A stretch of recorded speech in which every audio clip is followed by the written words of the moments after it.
'Tis strange, my Theseus, that these lovers speak of. More strange than true, I never may believe these antique fables nor these fairy toys. Lovers and madmen have such seething brains, such shaping fantasies that apprehend more than cool reason ever comprehends. The lunatic, the lover, and the poet are of imagination all compact. One sees more devils than the vast hell can hold. That is the madman. The lover, all as frantic, sees Helen's beauty in the brow of Egypt. The poet's eye in the fine frenzy rolling, doth glance from heaven to earth, for earth to heaven. As imagination bodies forth the forms of things unknown, the poet's pen turns them to shapes and gives them airy nothing, a local habitation and a name. Such tricks hath strong imagination, that is it but apprehends some joy. But it comprehends the bringer of joy, or in the night imagining some fear, how easy it is a bush supposed to a bear.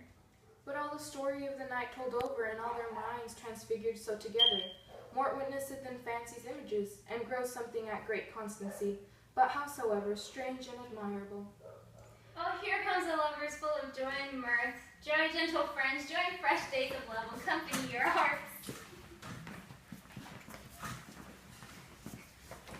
More than to us wait in your royal walks, your board, your bed. Come now, what masks, what dance shall we have, to wear anything along this age of 3 hours, between our after supper and bedtime, where is our usual manager of mirth? What reveals in our hand as there no play, to ease anguish of torturing hour, call Philostrate. Hear my mighty Theseus. Say, what abridgment have you this evening? What mask, what music, what shall we belige? The lazy time, if not some delight. There is a brief how many sports are wrapped. Make choice of what your highness will see first. The battle with the centaurs, to be sung by the Athenian enchant to the harp. Well, none of that. That have they told my love and glory of my kinsman Hercules. The riot of Thisbe Bahankalas, tearing the Thracian singer in their rage. This is an old device. It was played when I was from Thisbe, come last a conquered. The thrice three muse this morning for the death of learning, late deceased in beggary. That is some satire, keen and critical, not sorting with nuptial ceremony. A tedious brief scene of young Pyramus and his love Thisbe, a very tragical mirth. Merry and tragical, tedious and brief, that is hot and ice and wondrous strange snow. How shall we find this concord of this discord? A play there is, my lord, some 10 words long, which is a brief, as I have now known, a play. But by 10 words, my lord, it is too long, which makes it tenuous, for in all the play there is not one word apart. One player fitted and tragical, my noble lord, it is, for Prometheus therein doth kill himself, which when I saw rehearsed, I must confess, made my eyes water, but more merry tears, the passion of Lord laughter never shed. What are they that they do play? Hard-handed men that worked in Athens here, which never labored in their minds till now, and now have toiled their unbreathed memories with this same play against your Neptune. And we will hear it. No, my noble lord, it is not for you. I have heard it over, and it is nothing in the world, unless you can find sport in their Entheus, extremely stretched and connected with cruel pain to do you service. I will hear that play, for never anything can be amiss, when simplest and duty tender it. Go, bring them in, and take your places, ladies. I love not to see wretchedness overcharged, and duty in his service perishing. Why, gentle sweet, you shall see no such thing. He says they can do nothing in his kind. The kinder we, to give them thanks for nothing. Our sport shall be taken to their mistake, and what poor duty cannot, noble respect, takes in might, not merit. Why I have come, great clerks have purpose, to greet me with permitted welcomes, where I have seen them shiver and look pale, make periods in the midst of sentences, throttle their patient accents in their fears, and, in conclusion, dumbly have broke off. Not paying me any welcome, trust me, sweet, out of silence, yet I have welcome. And in the modesty of fearful duty, I read as much as from rattling tongue of saucy and audacious eloquence. Love, therefore, and tongue-tied simplicity in the least speak not to my capacity. So please, your grace, the prologue is addressed. Let him approach. If we offend, it is with our good will. we should not that we should think that will not come to offend, but with goodwill to show our simply skill. That is our true beginning of our end. Consider then we come but in despite. We do not come as minding to content you. Our true intent is all for your delight. We are not here that ye should hear repent you, and the actors are at hand, and by their show you shall know all, and that you will like to know. This fellow does not stand upon point. He hath rid his prologue like a rough coal. He know not to stop a good moral, my lord. It is not enough to speak, but to speak true. Indeed, he hath played on this prologue like a child on a recorder a sound, but not in government. His speech was like a tangled chain, nothing impaired, but all discorded. Who's next? Prologue. Gentles, perchance you wonder at this show, but wonder on will till truth make all things plain. But this is Pyramus, if you would know. This be true. I wonder if the lion be to speak. No wonder, my lord. One line may when many asses do. In the same interlude did dog befall, that I once now by name present a wall.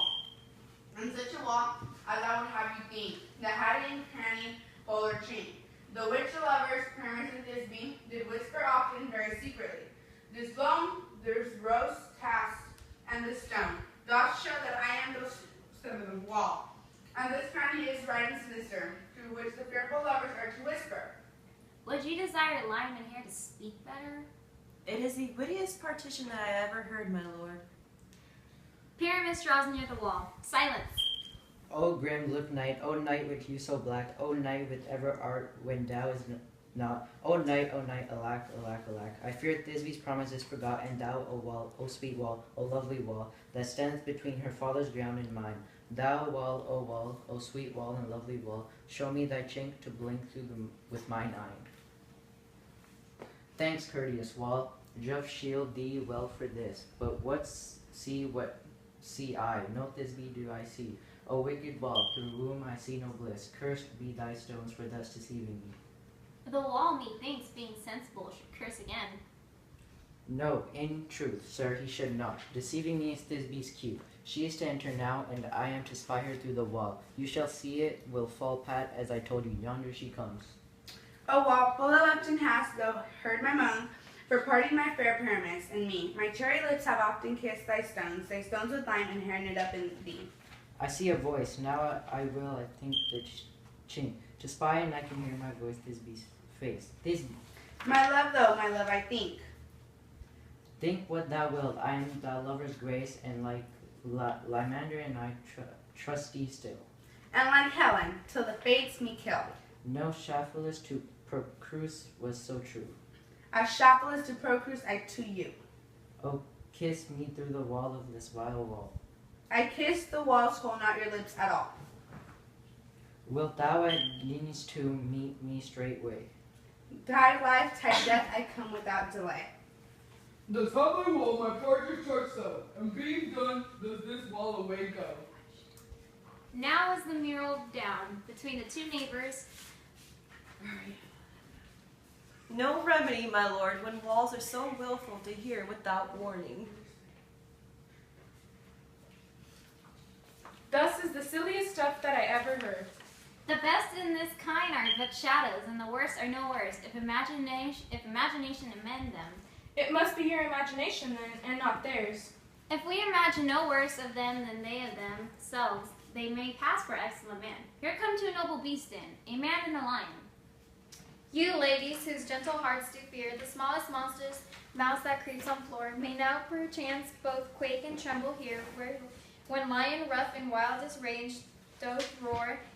Then know that I as sung the joiner am, I lion fell, nor else no lion's dam. For if I shall as lion come to strife into this place, 'twere pity on my life. A very gentle beast and of good conscience.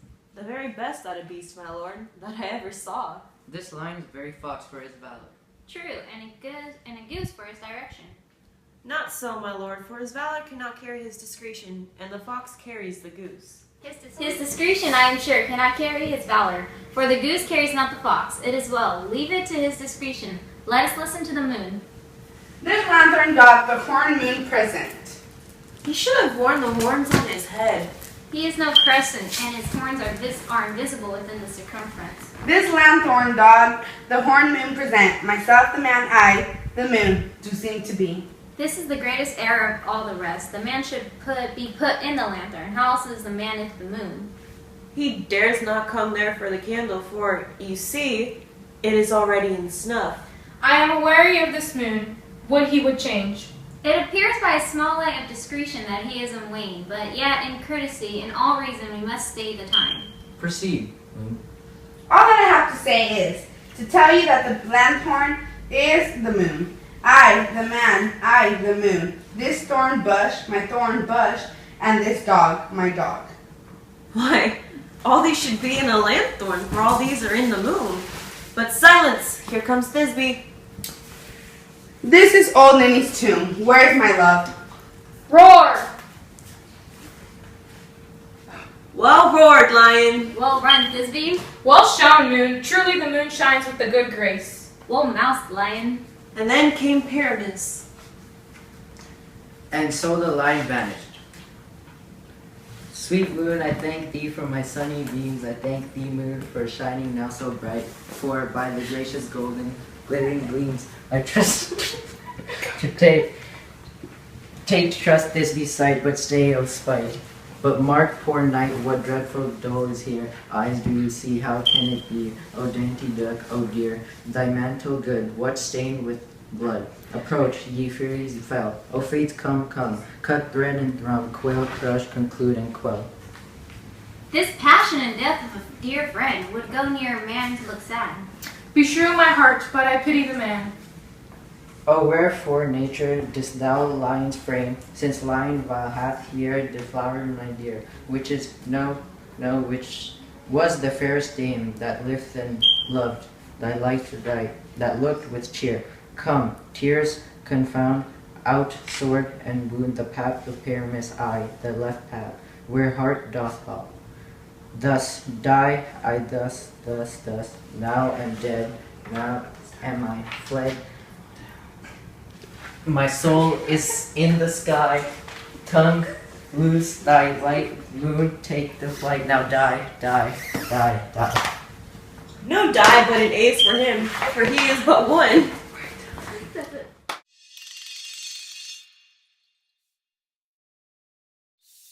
Fancies images and grows of something. Oh my god, my fault.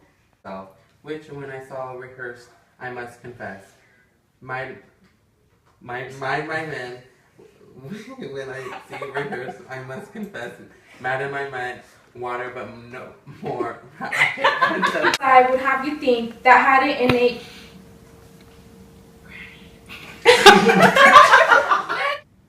In the same interlude. His discretion, and led us to the moon.